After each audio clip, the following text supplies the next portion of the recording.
Hello guys, in this video I am going to show you how to enable the dark mode in the RegioJet application. But first I just want to mention, don't forget to subscribe to my channel, because at 10,000 subscribers I am going to show you my whole YouTube revenue statistics and growth strategy, as well as how to make money online.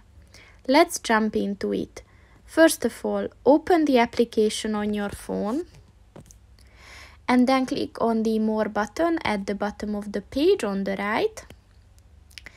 And then at the application settings section, look for the dark mode button. And in order to enable it, just click on the white circle next to it. And once it turns blue and the background black, this mode is on. So that's pretty much it for this video, guys. See you in the next one. Goodbye.